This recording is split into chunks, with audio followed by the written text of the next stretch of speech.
Hello guys, in today's video I'm going to show you how to make a glowing rainbow text on CapCut.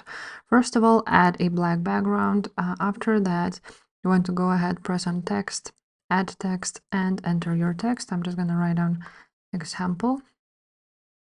And after that, you want to choose a font which you like. I'm just going to leave it to this elegant one.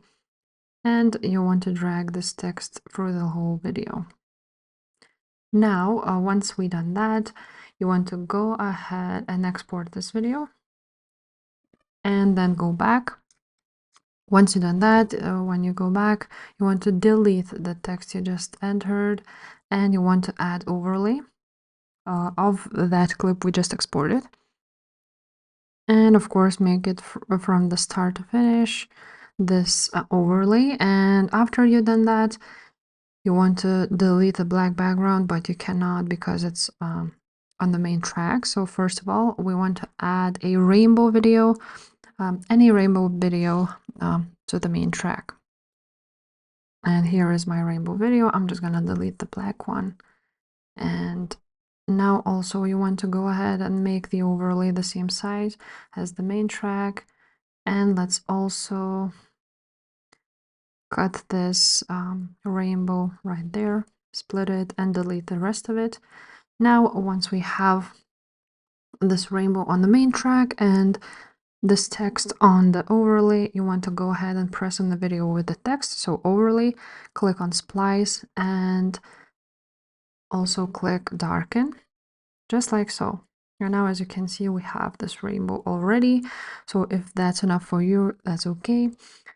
Now we want to export this video and now go back because we want to add some effects.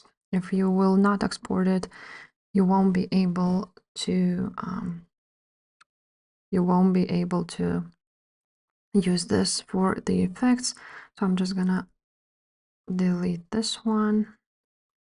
Let's go back and delete this one. Now we have it here. And now you want to click on effects, video effects, and try to find edge glow. And once we have our edge glow, we can add it, as you can see. And of course, make it through the whole video. And again, we want to add another effect, which would be angel. So that would be this one, and you want to make the intensity to 65. Or something like so. You can also adjust the edge glow if you want. Just gonna leave it like so. And now we want this word to move. So we want to add another effect, which would be play pendulum. It's called like that, and you want to add it and make the intensity to 10, twist to 0, speed to 100, and sharpen to 0. And add it. And now we have it, and let's make it for the whole video now. And now, as you can see, this moves, and that's how it looks like. If this video was helpful, please leave a like, subscribe to this channel, and I will see you next time. Bye.